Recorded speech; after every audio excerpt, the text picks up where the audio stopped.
Muchas gracias, Lidia, Muito obrigado, muito obrigado. al CEBES, muchas gracias al Ministerio de Salud de Brasil, a OPAS, por la oportunidad. Realmente un privilegio estar frente a este auditorio y ojalá aportar con un pequeño granito a la construcción de este maravilloso sistema, de este maravilloso país.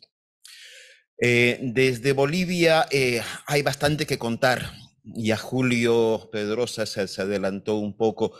Quisiera hablar muchísimo sobre lo que pasó en mi país en el 2020, donde además de la pandemia de COVID nos vino un golpe de Estado y un gobierno de facto que fue absolutamente lapidario para muchos aspectos de la vida social del país y de la salud, por supuesto.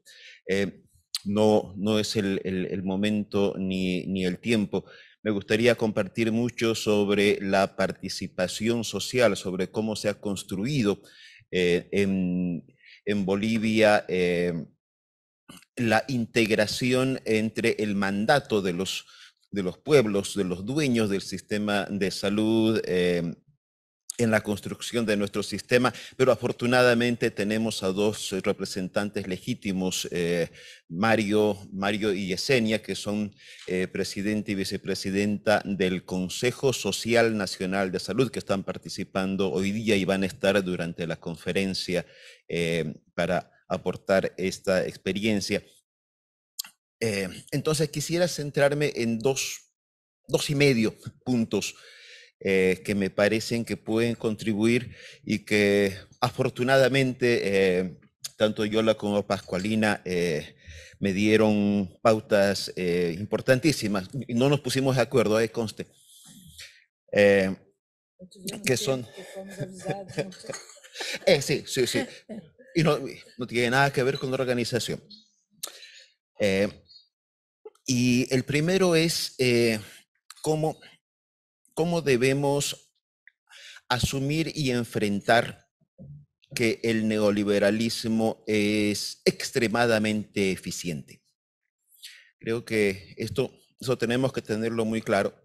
Hay que respetarlo como enemigo, porque eh, por lo menos en su parte del capitalismo cognitivo, de este neoliberalismo, y no solamente el gran capitalismo globalizado, también los pequeños capitalismos locales, los pequeños neoliberales locales han sido extremadamente eficientes en su intento de privatizar, de mercantilizar, de reducir los sistemas de salud a solamente la asistencia biologicista, etcétera, pero también en permear, en impregnar mentes y corazones, vamos a decir, con una ideología y con esto que hoy están llamando, no sé, pues el metaconsciente, eso que se asume como verdad y se deja de pensar a fuerza de repetir.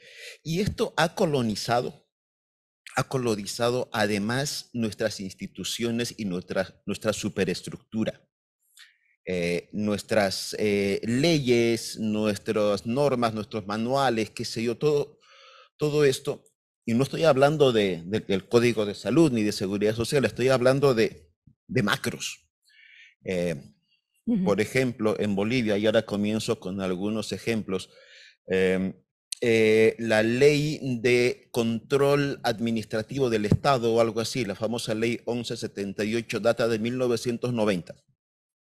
Y durante los 14 años de gobierno progresista, revolucionario que tuvimos, no pudimos, no tuvimos la capacidad de cambiar esta ley. Y cuando esto pasa, bueno, pues en un gobierno neoliberal es absolutamente normal, pero cuando los no neoliberales, no sé si usar términos progresistas, socialistas, somos un mix en la región, pero cuando los no neoliberales tenemos la responsabilidad de asumir gobierno nacional o local, nos encontramos con que estamos atados, estamos maniatados con frecuencia, y ahí Pascualina lo dice perfectamente, no solamente porque porque se han creado los mecanismos de poder, que es algo muy importante, sino porque la burocracia es tan poderosa, primero se ha arraigado, se ha entretejido y después se ha fortalecido, se ha oxidado tanto que no se puede mover. Cuando un ministro, un gerente, un director en cualquier mando dice, sí, maravilla, vamos a transformar eso, salen 3 abogados y 2 administradores que te dicen, no se puede. No, no, no, que mira, aquí está la ley, este decreto, estas 4 normas, que no te atrevas a cambiarlo porque mañana te llegan 5 juicios, ¿eh? Si no, pregunten a quienes hemos pasado por eso. Entonces, este modelo hegemónico no solamente está en la academia y está en el sistema, está en las fibras más íntimas de los estados. Y creo que uno de los grandes desafíos es atacar conceptualmente, no a las personas, tal vez algunas sí, pero atacar conceptualmente, atacar la base que está dando sustento a este anquilosamiento, a esta parálisis a la que nos obligan cuando asumimos responsabilidades de gobierno y no queremos seguir con esto, pues, ¿no? Además de la imprescindible, absolutamente imprescindible y que hemos descuidado en Bolivia, seguramente en varios otros lugares, formación política, la formación de cuadros, dirían nuestros maestros. Hay compañeros, compañeras que yo considero profundamente comprometidos en Bolivia con el proceso de cambio, con los ideales de igualdad, de equidad, de revolución, etcétera. Pero que cuando comienzas a hablar de modelo de salud te dicen, no, no, no, las subvenciones son paternalistas y eso van a hacer que esos pobres nunca quieran trabajar. Uf. Dice, oye, no, no, no, el sector público es ineficiente y corrupto, hay que dejar. Pero compañero, ¿qué está pasando? Es que seguro que lleva, en el caso de Bolivia, el azul y negro en el corazón, pero sigue colonizado intelectualmente y no hemos trabajado lo suficiente, por lo menos en Bolivia, para revertir esto, para crear una nueva generación, un nuevo tipo de profesionales y de ciudadanos, al fin de cuentas, que piensen diferente, que sientan diferente para poder actuar diferente. No puedo evitarlo. El golpe de Estado se gestó con apoyo desde el norte, bastante al norte seguramente, y con el gran capital y con todo eso, pero no podemos negar que en Bolivia también hubo personas de la calle, personas de a pie, que se sentían defraudadas por Evo Morales, etcétera, que contribuyeron inocentemente la mayoría a este golpe. Y muchos de esos fueron personas que fueron sacadas de la pobreza, que adquirieron un estatus económico y adquirieron dignidad gracias al proceso de cambio, pero que gracias a que nunca se les dio formación, nunca se les dio el contenido político, al día siguiente que se sintieron clase media, estaban en las calles gritando dictadura y exigiendo el retorno de la ultraderecha en este caso. Esto de las burocracias, esto de los modelos, se ejemplifica ya en la práctica. Ayer Mi querida amiga Evelyn creo que nos dio un pantallazo muy justo de lo que es el Sistema Único de Salud, que le exigimos mucho y tiene solo 4 años. A los 4 años uno está comenzando a caminar. Además que tuvimos un año absolutamente regresivo, ¿no? El año perdido del 2020 entre pandemia y ruptura constitucional en Bolivia. Pero algunos números solamente para ejemplificar. Todo dentro de el gobierno del proceso de cambio. Cuando soñábamos el SUS, allá por el 17-18, pensábamos en un presupuesto inicial de 200 millones de dólares por año, aproximadamente. Cuando se aprobó la ley 1152, el año siguiente se aprobaron 110 millones de dólares, de acuerdo ya a los cálculos específicos. Una maravilla. Que debían ir aumentando progresivamente. Este 23 deberíamos tener 191 millones de dólares. Para nosotros es mucho dinero,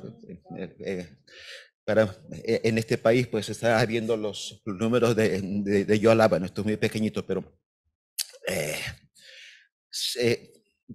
pensados 200, aprobados 110, pensados que suban a 191, lo que en realidad se ejecutó, estoy hablando del presupuesto del gobierno central, lo que en realidad se ejecutó fueron 26 millones el 2019.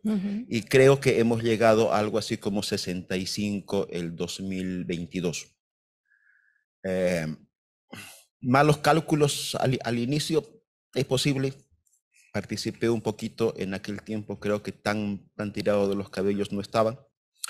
Es que nuestra burocracia, nuestra capacidad de gestión, y estoy hablando desde el Ministerio de Salud hasta todos los niveles, están todavía anquilosados y colonizados, así como les digo, y esto es parte del problema, porque el médico, insisto, creo que es bien intencionado, de a pie, el que trabaja, dice, oye, pero no hay que regalar las cosas, después no las valoran y no sé qué, y le pone traba, dice, oye, pero ¿por qué este que puede pagar si está tan bien vestido con su terno y todo?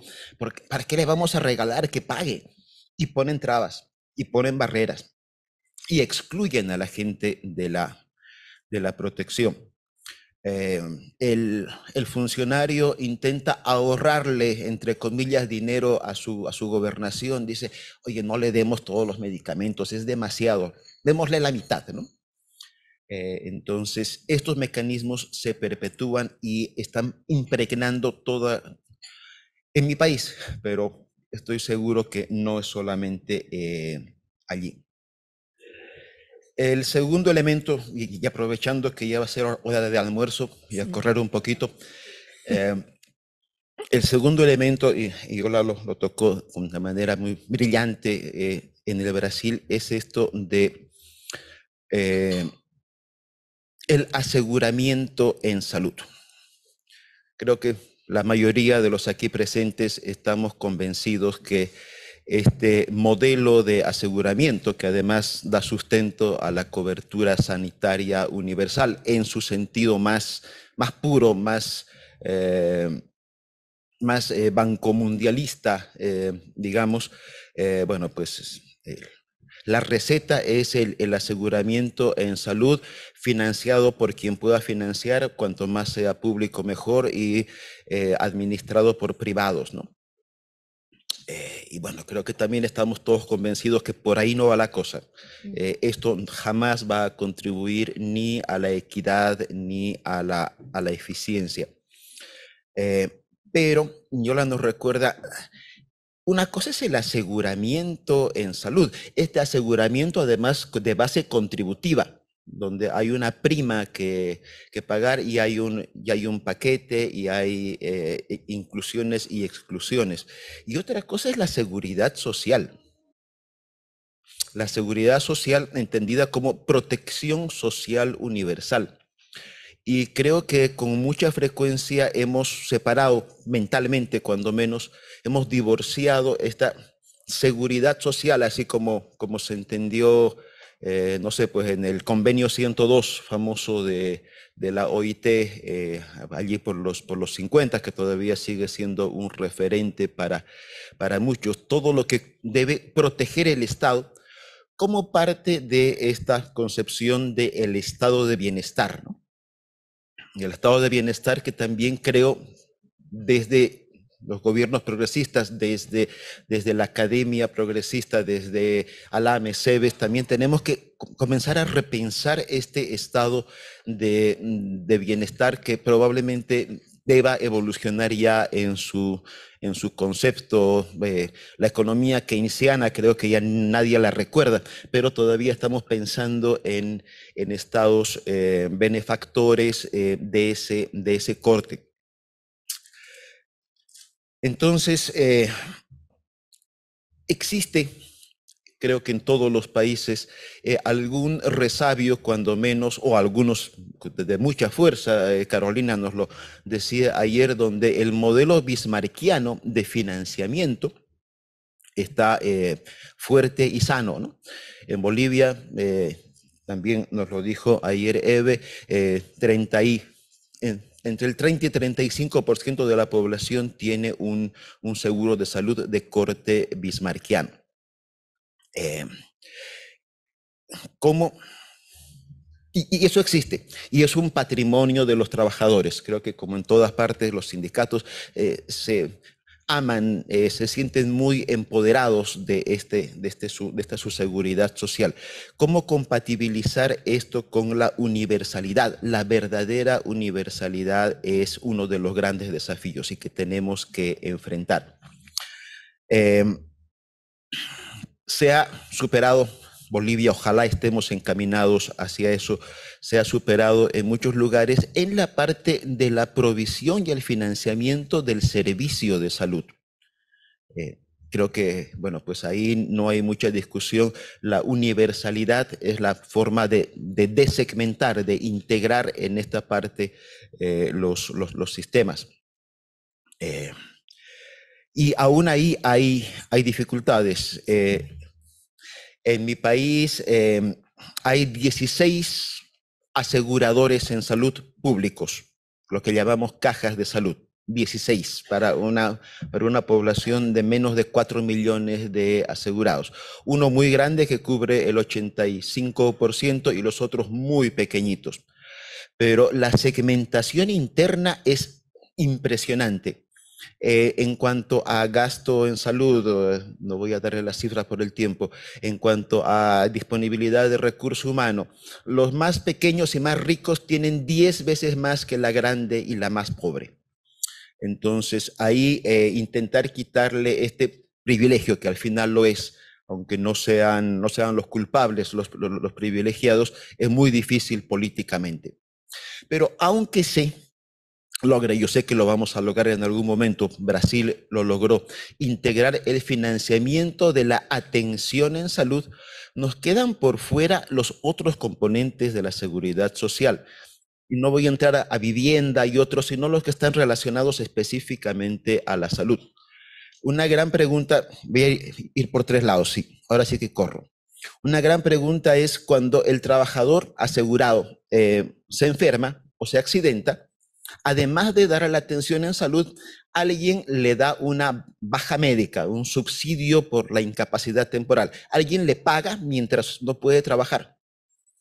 Y a los no asegurados, a los trabajadores informales, no tendrían derecho, no deberían tener derecho también a eso. Lo mismo con la maternidad, ¿no? Si la señora que trabaja por cuenta propia se embaraza y deja de trabajar, pues es un problema para su familia.